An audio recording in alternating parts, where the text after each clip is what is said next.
One, two. It's your boy Jason, aka Brother Jabril. The show is Exposure. That's Saturday, January 25th. That's this Saturday. And it's at Bald Kitty.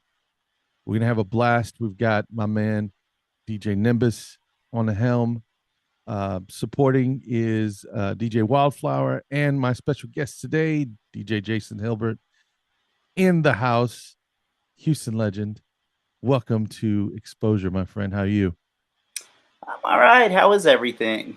Pretty good, man. Pretty good. You got Yeah, any shout outs you want to send right now? man. I'm gonna shout out my wife. You know, that's definitely number one. So Jessica, shout out. Shout out Jessica for Yeah, all the support, all the money spent on records and other all other all the headaches. all the other stuff that we seem to collect over time, like that is just so damn expensive, right? No doubt. So originally from Houston, and are you originally from Houston?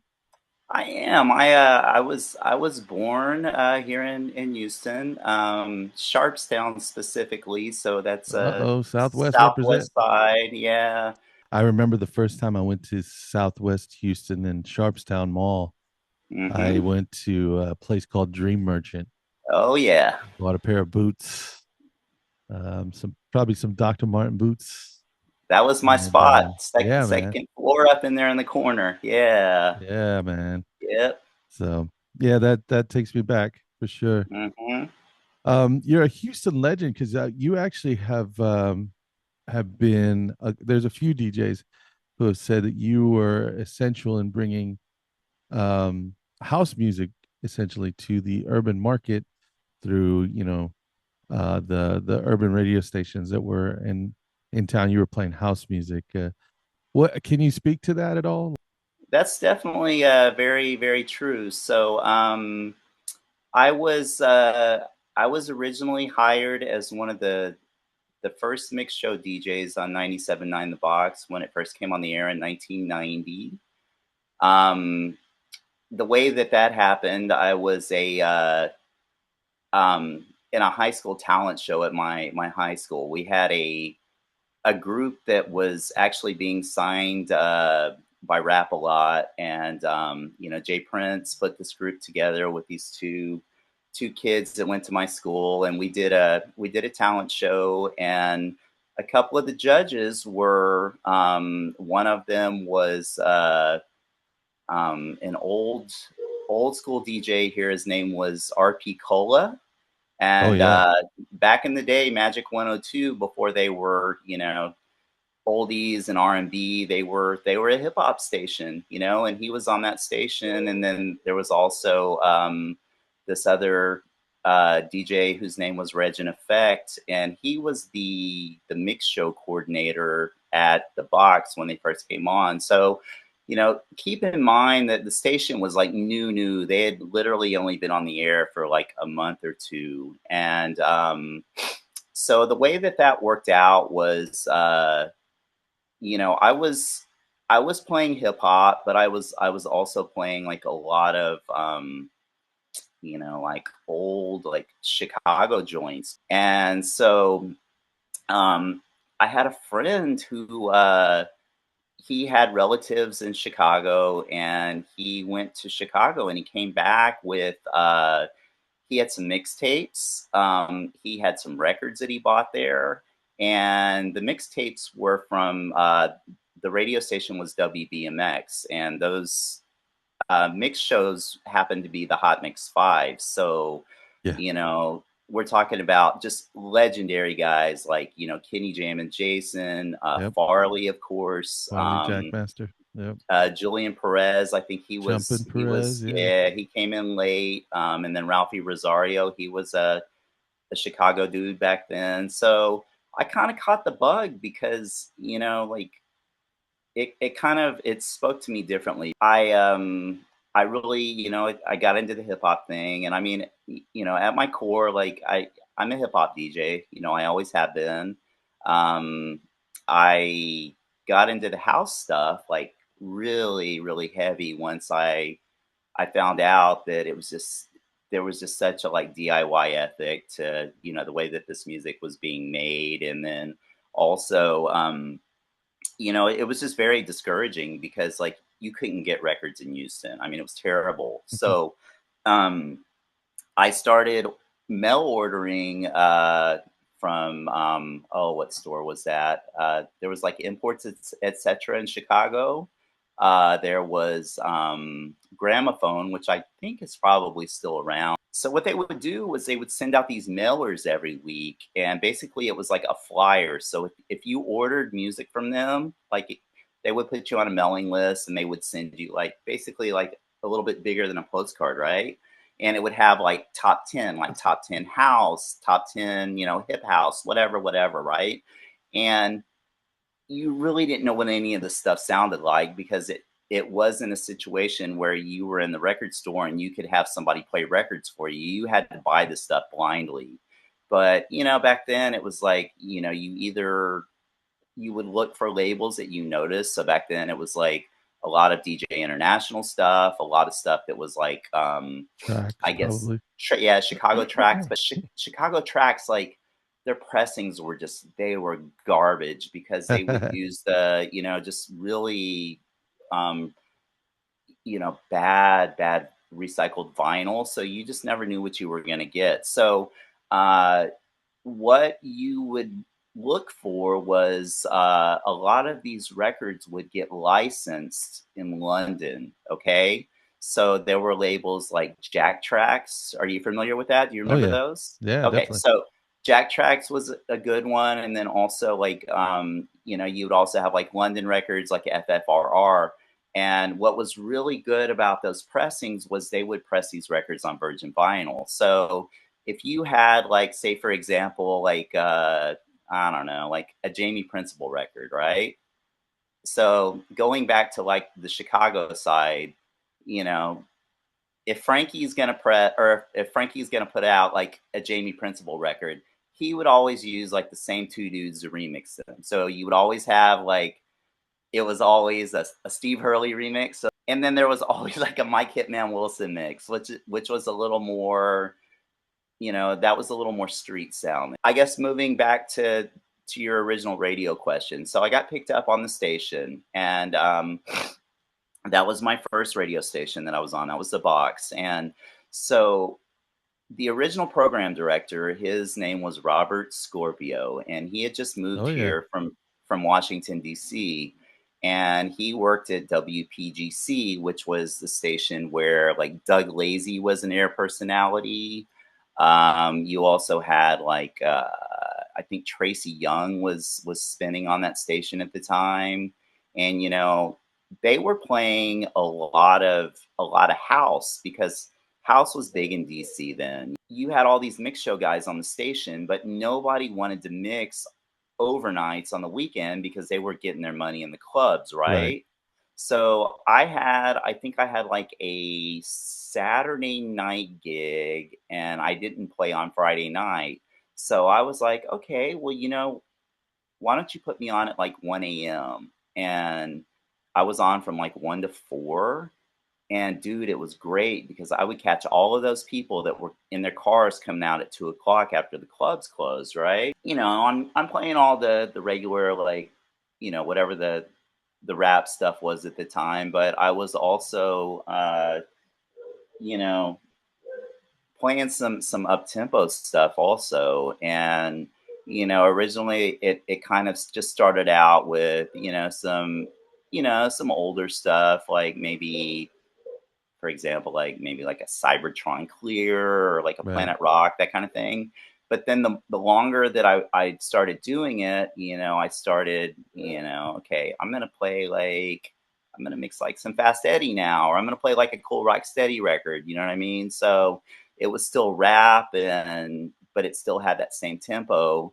And then eventually like we started getting a lot of calls like on you know like on the request line, and it was people who were you know working like the late shift, you know, and these are people that may not have necessarily been like Houstonians. they may have moved here from, different cities. And, oh, we didn't know, you guys knew about house music in Houston.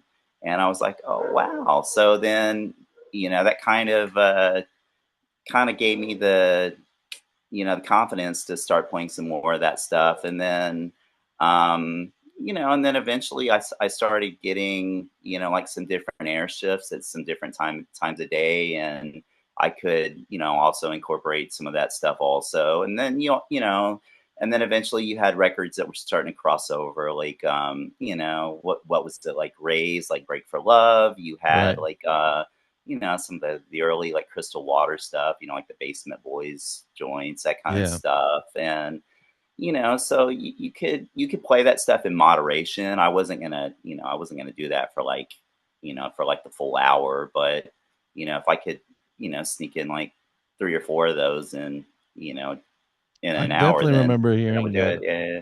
because we that during that time I was I was going to teen clubs, 18 and up spots, and Yeah. Where'd you go? I went to the first one I ever went to was I can't remember if it's either Red Square Hmm. or Shelter, which was on the Okay. north side. Um, just it was the first place I'd ever really heard house music Hmm. in the city, and there was a bunch of dancers, and they were like, "Oh yeah, this is house dancing or whatever." That's how I got into the house music scene, is just through the dance, and later on through meeting some big promoters in the city, just kind of Hmm. kind of getting lucky.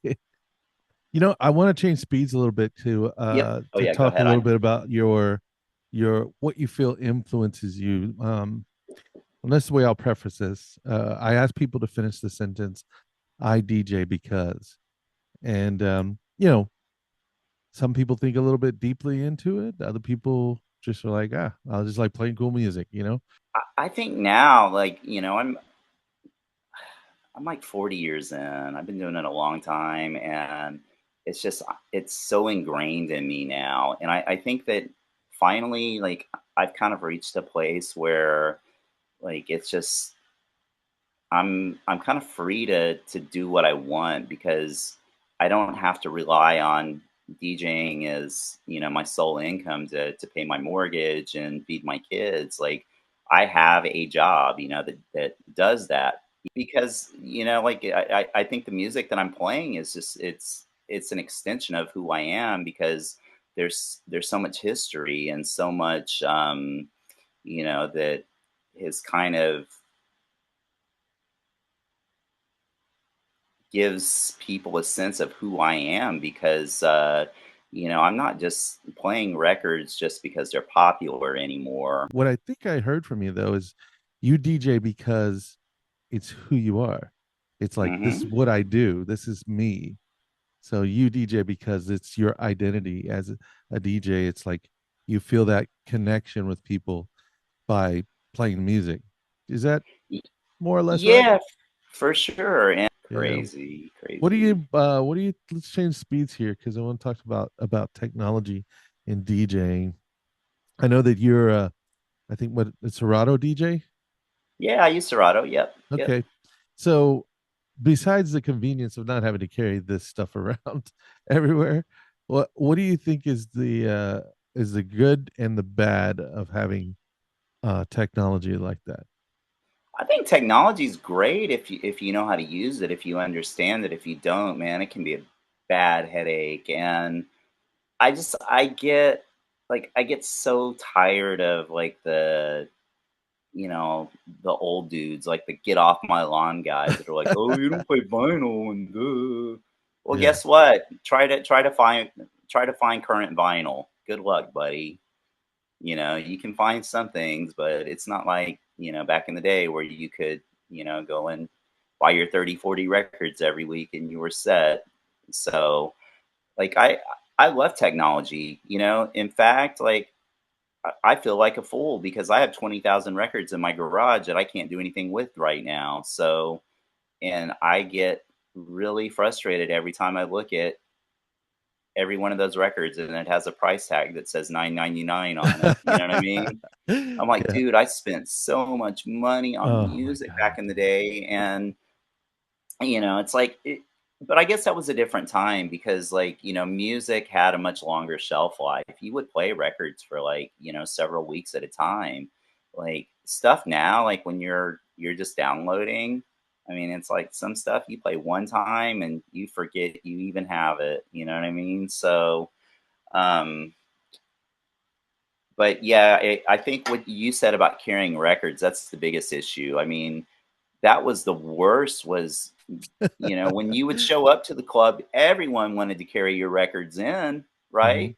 Yep. They wanted to get in for free. Yeah, and But then at but the end of the night, what happened at 2:30 when they were, 20 drinks in or they hooked up with somebody and it was peace, we'll see you next time. So you're on your own, and you're yeah. carrying those big flight cases and I think remember about it. watching John Jopio load Uh-huh. in at Cristal nightclub. You remember Mhm. Cristal? Yep. Yep. And he would load in, and there he would have somebody hand his music to him at the end in the beginning of the night because it was a ladder Oh, you when the had to booth take. was up in the air, yeah, Yeah, yeah, yeah. I think it's It really interesting how far the technology has taken us. Like Mhm. you've got guys that don't even have to learn how to beat match anymore. Is that Um, right? yeah, I mean, you could just basically look at the wave patterns, press the sync button, and everything's taken care of. Well, As long as the BPM's set right. If you it's funny that you say that because I see all these videos with DJs that are not wearing headphones, yeah, and I'm that's so like, crazy. how's that happening? You Yeah. know? I have So, minimized a lot. Like I used to wear full over the ear headphones, but mhm. now I'm back to I play on the old school lollipop. Okay. And for me, it's better because nowadays, like the way digital format works, it's just easier for me to cue, and then I like to listen to my blends, so I'll take it off real quick. I don't like having them around my neck anymore. Yeah, I have this really weird thing that I do and I've always done. Like I don't really use a monitor because that's not the way that I learned how to mix. So a lot of the old mixers, that I started on, they had like a split cue where you could Hmm. hear like one in one ear and one in the other. That's kind of how I learned how to mix, and a lot of that had to do with, me living at home and wanting to stay up late and play music, but I couldn't do that because my parents were asleep. You know what I Right. mean? So I would have to learn how to just use my headphones. And then as I started getting older, my hearing's kind of bad in my left ear. Right. So I don't want to have a monitor blaring because that's just going to really hurt my ear even more. So that's what I do. And a lot of the new mixers now don't have split cues. So what I do is I have this little preamp. It's this little box, Right. and I route an XLR cable to the headphone cue, and then I go around to the back into the booth output, and it splits the signal. And I just plug my headphones into that box, and that's just what I know, and that's how I've always done it. But That's wild, man. I need to uh, ask more people about their process for that. That's really interesting. yeah, Um, yeah, but and then I've talked to a couple of my friends. They have different ways.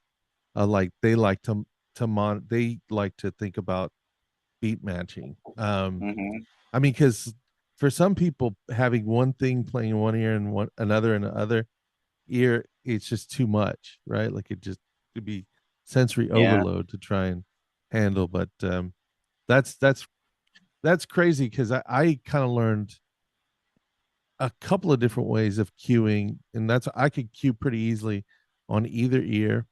hmm, Um, but it was just because I came up in the rave industry, and like you would show up, playing, they'd be like, oh yeah, we've got CD decks, and it's like one of those you little never know what you were gonna decks that get. you never know what you were gonna get. So Yep. Yep. so I always just got used to like relying on I could either cue. When I cue in my headphones, I have to have both playing at the same time in stereo. So Well, I remember once upon a time, like, whenever you played at a club, they always had equipment, right? They always had like 1200s, but you would right, never know what mixer they were going to have. yeah, You would show up at some places and they would have a decent mixer. They might have like a Rain, which was kind of like the industry standard, like the big, like 24, the workhorse. Do you remember that? yeah, The big rack mount, that was kind of like the mixer that like all the good clubs had. yeah. It But had then you like would go all to the other sliders. places and they would have like a PV or something, and you're like, no, you know. But now it's crazy because like no one or like nowhere has equipment anymore. It's like they expect DJs to show up with their own stuff. Yeah, it's crazy because everybody plays on. It is crazy. A lot of guys will show up with like their own um, all in one. It's like the mixer console, the Mm-hmm. controllers, and sometimes they're like you're trying to plug this giant. You're trying to plug this little toy into a giant sound system, and you Mm-hmm. expect it to sound like it's going to sound in your bedroom. It's like, Yeah. Yeah. nah, man, you need to be on bigger equipment. And Yeah, so the last club that I worked at was it was the Eagle. So it was a gay Mhm, club in Montrose, and I worked there for, good like 4 or 5 years. And that place was really good because like JD Arnold played there also. mhm, So he had been there for like a good number of years before I got there. So he let them know this is the equipment that you're gonna have for me if I'm gonna be here. So right. they had a nice rotary mixer. They had good sound system. They had turntables, and everything was very solid. You never had any issues with it, and I loved it because all I would have to do was show up, plug my laptop in, and put my needles in, and I was good to go. Nice. And that was actually nice because I was playing like Serato vinyl, and that was the closest thing that you can get to actually playing vinyl. But um, you felt like you were DJing again. It wasn't just you had like a big piece of plastic, and you're like dun dun dun, Right. Yeah. pressing buttons. But yeah, man, I see like a lot of people on these controllers now, and they're doing all this crazy stuff. And I've got a controller also, but Mhm.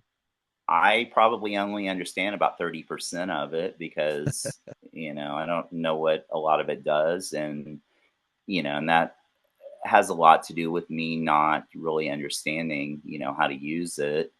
Um, so funny story. When I was in Austin, like the big club that I was telling you about that I worked at, um, we had a Wednesday nights where we were bringing a lot of DJs in from out of town. So we had a lot of people that were playing there regularly. So it was like Colette, Heather from Chicago. Oh, sure. Yeah, Derek Carter was there usually like maybe once a month. Who else?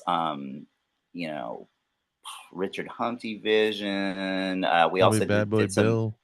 Bad Boy Bill played a couple of times. Yeah, he was already pretty big and like all over the world at that point though. So we had Paul Johnson there. So Paul Johnson was he was doing once every 2 months, and we had to build like a ramp for him. We had to build like a big riser for him to get up in the booth because he was in the wheelchair. Right. So at the time, I was buying a lot of keyboards and reselling them because you know how everybody is like, oh, Austin is like the live music capital of the world, Right. whatever.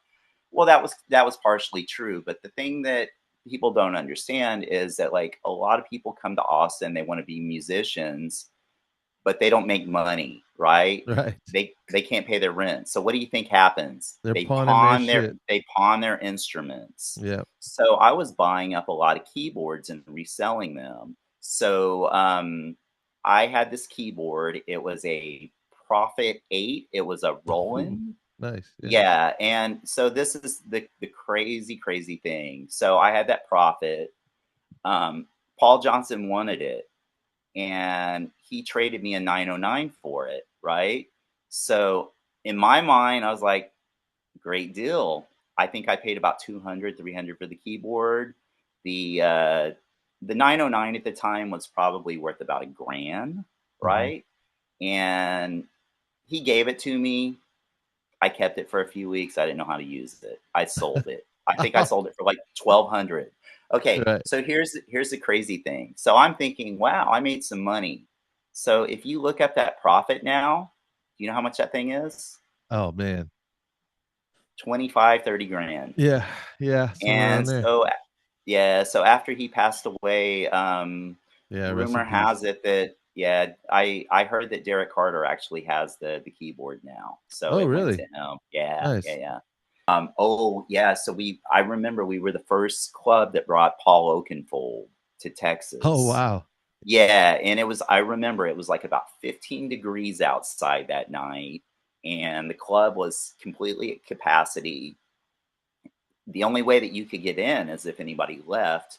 And there was probably another like 1,500 people just out on the street that couldn't get in. Wow. And I mean, it was like icy outside. It was cold. So yeah, so we did that Wednesday, Thursday. We did an 18 and up night that was live on the radio, and that was really cool because we had kind of like this. It was like an alternative rock station, but like on the weekend they would do like dance music, like mixed shows and stuff like that. And then so we would do like a college night on Thursday, and then Friday we did a hip hop night where we played like just commercial hip hop and R&B. Um, yeah, so it actually like turned into a really good thing after they got it all sorted out and they realized that they weren't going to be like glitz and glamour, where they originally intended to be. But Right. I mean, it was It was tough a because mainstay. yeah, but their rent was like 20 grand a month. It was That's so brutal. big, yeah. So they had to make some money to maintain it, and that's where I met Greg. If you had any advice to give to younger DJs or younger performers, what would you say that is one of the big lessons that you've learned? I would say if you're starting out now, like this is the worst possible time in the history of the world to ever like even think about being a DJ because unless you want to dedicate your whole life to social media and sucking up to club owners and people that are paying you, it's not going to work out. But if you're gonna start out now, it's like you have to do you have to find your own sound. You have to make sure that you're going to be authentic with it. And if you can't do that, if you're going to be the guy that's going to play Pitbull records, you're going to get lost in the shuffle. So I would not encourage that. But if your heart is really in music and you want to go at it from that angle, then you need to just make sure that you're finding your authentic self, and you need to make sure that that's coming across in the music that you play. Because if you don't, I mean, people they're not going to pay attention to you, or they're going to forget about you. Yeah, That's it's a hard reality, but it's the truth. nice. How do people find you online? Do they can you are you on Instagram? Are you on the Book of Face? I am the worst self promoting DJ in the history of the world. I've never done it, but I Really? do. Yeah, I do have a mixed cloud, and I do post like live sets up there. But you know, What's the address? What's the URL? oh, okay. So it's Sucka Free. So it's SUCKAFREE since 73. How about old school mixes? Do you have any old school like stuff from your radio days or anything like that? I do, but it's probably in my garage somewhere. Man, you should post stuff like that. That's Yeah. cool content to have. Well, what's crazy is like Greg has a lot of stuff because he like is a music historian when it Yeah, he comes really to is. like radio mixes. He's always recorded stuff on cassette, and then I think eventually like he had like a point in his life where he was transferring a lot of it to like mini disc. Yeah. Yeah, so he's definitely got a lot of that. I know he's sent me like a couple of links of things that he's found from me, like in the '90s, like on the box that he recorded, Yeah, and I think a lot of that. a lot of people would like to hear that from you. I think you probably don't think that much of yourself, but like, I think there's probably people out there like, man, I wonder, if there's any old mixes from those days, so. They want to hear the funk phenomena. The funk Oh phenomena. man, Yeah, man. yeah, that was a big That's one. that song was so dope back in the days. It It was, got yeah. played so much though, it ruined it. I was ruined for that. That around the world, Well, that one more was. time, things like Ugh, that. I don't care if I ever hear that again. Yeah. No, there was so many like records from that time that I associate from that time period, like even more so than just those. Like I know that for me, like oh, what was it? So there was this well lady. Her name was Jeannie Hopper, and she used to do this radio show. It was called Liquid Sound Lounge, and she was one of the people that was pretty like seminal, like in the like giant step movement. But she would also promote a lot of records for people. And she sent me the New Eurekan Soul box set. Do you remember that? Oh yeah. It Yeah. looked like a cigar box. Yes. And I was like, yo, this is like the greatest thing I've ever heard in my life, because it was like what was it, like Black Gold of the Sun, Yeah. and like I think there was like a, Yeah. George Duke in there. There's some, yeah, I mean, Jocelyn amazing. Brown. Jocelyn, yeah. Yeah, it was incredible. And that's kind of like the stuff that I really think of like from that period of my life, like as opposed to like, stupid stuff like Mighty Duck Cats or like Planet Soul or you know and I mean, and those are records that we all played during that Yeah. time, but I, I don't really have like a place in my heart for those records, you know what I Yeah. mean? But it's like you talk to like the average person, they're like, "Oh, that music was so great." I'm like, okay, all right." I think there was a But lot. yeah, There was a lot that was great, hmm, but still, like it just got kind of lost because with all the popular stuff that everybody wanted you to play. yeah. But for Yeah. me, I mean, it was all about like the sulfuric stuff, like Brian Oh, Tafford, and yeah, I mean, I there was a love guy that that was stuff. on Sulfuric that was a resident DJ in Dallas. I forgot his name. Jay Wilbur. Jay Winborn. No, he was on Sulfuric, Hmm. and that was the first time I saw Frankie Knuckles. Was I went up to that club in Dallas. Like Club One? I think it was Club One. Yeah, because I know he. Do you know Scotty at all? Red Eye? I don't know him. I know of him. Yeah. So anyway, Scotty is he's older than I am, and he's been playing in Dallas forever. But he works for Don Nedler. So Don was the owner of the Lizard Lounge. So I worked for Don here in Houston, and then they went to Dallas to do the Lizard Lounge there. They have a place there now. It's called It'll Do. Have you heard of Oh that? yeah, So yeah. that's Scotty's residence. So Scotty, he loves to tell this story about he was playing at one, and I guess he wasn't playing at one. I think he was playing somewhere else, but he came into Scotty's DJ booth that night, like after his gig, and I think he was just like standing behind him, waiting for him to like finish mixing the record so he could talk to him. And Scotty he said he turned into a little girl.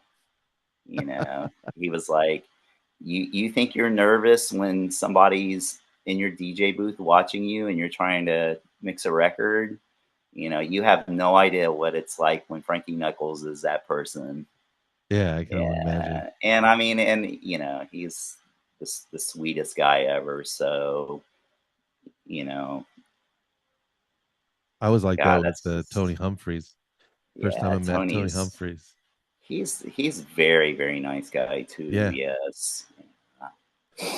Yeah, that's man, this has been really cool. I feel like we could talk probably for 2 hours on a lot of this Yeah, I stuff. I'd know. like Long time. um but I'll I talk a do branch off a tree if you let me. I do have to get going. Do you have any final shout outs or anything you want to send out to the world? Man, just do your best. Just, you know, commitment to excellence. That's the best you can get from me. Um, it's interesting for me because I think like when I was younger and I was spinning like in my 20s, like I kind of gave myself a window where you know I couldn't see myself past 35, you know, still doing this. But here I am now, 52, still doing it. But you know, if you find something that you really love, you know, it's hard to walk away from it, and you know, it's very very interesting right now because like I have not DJ'd in 9 weeks, and it's kind of hard, you know, Yeah. because you know you get so used to something just being such a part of your life, and then it stops. And you know it's like for me it's not that it's stopped because something happened and I just stopped doing it. It's just the gig that I have right now is it's outdoors. There's been a lot of bad weather here in Houston. There's been a lot of sports happening, Mhm. and so DJs have just been kind of been put on the back burner, and that's just what's happened. You know, like the last couple of months. So that's why I'm really looking forward to this. You know, this gig with you guys this coming weekend. So that'll be you know really nice for me to kind of jump in and um, it's going to be tough because I only have an hour, right? Yeah. Is that how long the set is? I don't know. I think it is, Oh. and I mean, yeah, it's just it's crazy because you always want to like play for as long as you can, Oh but yeah, for sure. yeah, so I think I I'm gonna always have wonder to. what like Nike, that's funny because that's very much changed in my world where like a nightclub DJ would play for 4 hours minimum, Mm-hmm. right? Yep, yep, And there's no guests. It's just them, yep. Except for Open to when close.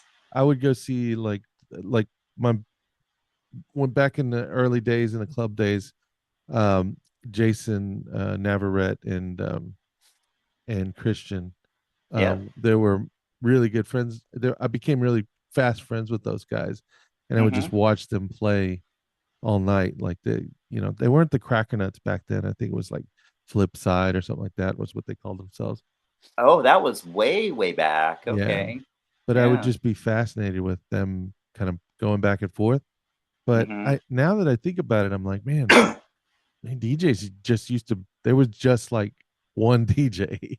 It's I not like now know. where you got all the back to Yeah, backs and man.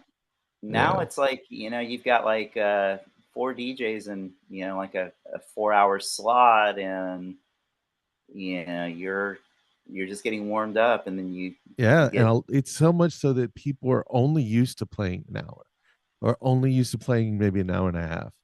And you're I like, know, man, like, you don't want to play any dude, longer? well, I look at like people's mix clouds, right? Yeah. And their sets are only like 45 minutes and I'm like, where's the Who rest? does You know? that? I don't know. I mean, I'm at least a 90-minute mix. At I do least a 90 minute. I put the whole thing up. Like when I play like and it's just me, I start at the beginning and I record, my full like 4 hours or however long it is, and I I post the whole thing. Wow. Yeah. Yeah, I think Different times. the longest set I've done on my Mixcloud, because I just start to notice on my Mixcloud people start dropping off at a certain marker, and I think the sweet spot for me is 2 hours. Okay. Because if I do anything longer, it gets lost. But I buy a Yeah. lot of music every month, so Hmm. I'm still like one of those guys that still does a lot of digging for music. Yeah, me Mm. too. Yeah. Yeah, Yeah. I think we're the last of the Mohicans in terms of the people who actually consuming music by buying it rather than just paying for a subscription. I mean, that's paying for it, but it's not really, right? You don't own it. Well, now you have like all these people that like swap hard drives, and I, that's just I couldn't crazy to imagine me. doing that, dude. And it's It's like not I so don't. much a gatekeep. It's just like I already know, like I'm really good friends with a lot of guys who make this music. It's not like Hmm. they're billionaires, They're not even close to being millionaires. Yeah. It's one of those things. It's like there's very few people who make a lot of money off of this. So it's like you're just Yeah. swapping music, giving people music that they've worked hard to make that for you guys. Like pay your $2. And man, and it's like it's crazy because people complain about paying like $1.50 for a track. Remember Dude, imports? yes, $10. Yeah, 10, $11 for Crazy, one track. crazy, You buy like crazy. you would have to make this like if there were four tracks on the on the vinyl, you're like you listen to all four of them, and you're like, there's only one good one, but it's so good that you're like, oh Hmm. fuck it, I'll just buy the whole import and spend $11 on for one single song. Yeah, and a lot of those records, like you'd play a couple of weeks and you never touch again, or they would get scratched, Yep. and it's like they were gone.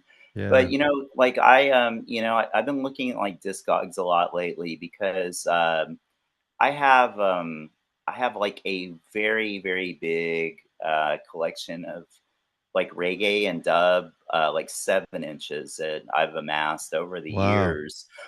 So when I was in high school, there was a little like mom and pop shop across from where I went to school on Bissonnette, Hmm. and it was like a Jamaican store, and it's like they sold records, they sold incense, they sold like pipes, and that was it. Yeah. And you could get like 45s for like $2, and these were like the real deal. These were like You like buying like Trojan King Tubby. records. Yeah. Yeah, yeah, yeah. And so like I bought a ton of that stuff, all of those years that that store was open, and now like on Discogs, these records are like several $100s for some of them. So, but I'm never gonna let those go. Those are records that are gonna be with me forever. So yeah, Yeah. yeah. The Jamaicans were notorious for recycling vinyl a lot too. And so you would see Hmm. like it sometimes those records that have the like that are they're worth a lot of money sometimes, even though they're not the greatest sounding. It's just Hmm. they're Hmm. rare, especially those like dub The plates and all dub that stuff. plates, yeah. Yeah. Yeah, I mean, I hear a lot of stories about like these hip hop guys in New York that um they would go to like Brooklyn and get like these dub plates pressed, for like 40, $50, Hmm. and then they would take them to like whoever was on the radio at the time, because they didn't have a deal. They would give them to like Stretch Armstrong, or Right. whoever was playing new music on the air, Bobby Condors or somebody like that, and they would do that just to promote their brand because they didn't have a deal yet. So it was like basically like you would give them like a cassette, or you could go get a dub plate pressed at one of these Jamaican pressing plants for $50, and that's how you promoted yourself. So Yep. yeah, yeah. That's crazy, man. Well, dude, it's been awesome talking to you. We're gonna have to cut it because I already have to do a bunch of You got a video lot to editing. edit. I got a lot to edit. It's really good stuff though. Um, but thanks a lot, man. It's been good getting Oh, to know thank you. you. I wish I Yeah, could for be there with you sure. guys, but of course, I'm gonna be in Atlanta then. But Yeah. we'll have to catch up.